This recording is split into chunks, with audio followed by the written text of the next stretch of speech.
Assalamualaikum friends, in questo canale mi potete imparare il dizionario in Urdu.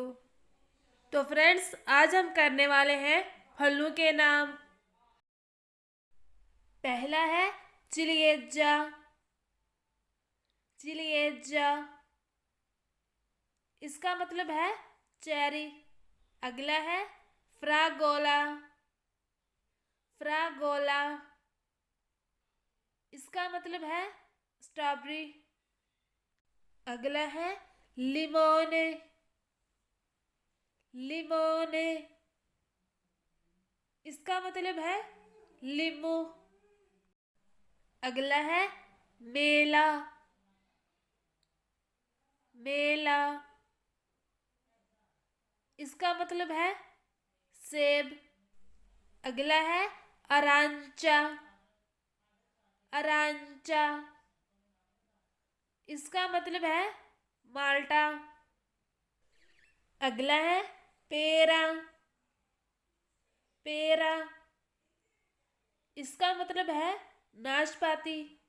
अगला है बनाना। बनाना इसका मतलब है केला। अगला है ऊवा। ऊवा इसका मतलब है अंगूर। अगला है पोम्पेल्मो। पोम्पेल्मो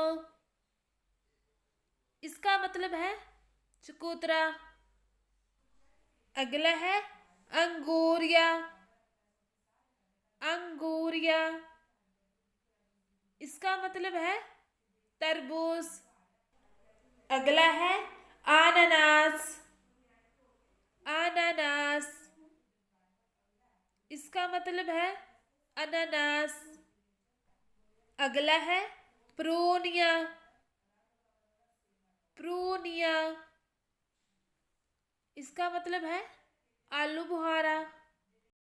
अगला है पेस्का। पेस्का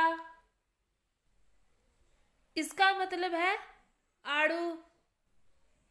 तो फ्रेंड्स हमारा आज का लेसन यही पर खत्म होता है। इंशाल्लाह अपनी नेक्स्ट वीडियो में मिलूंगी। अपनी दुआओं में याद रखना।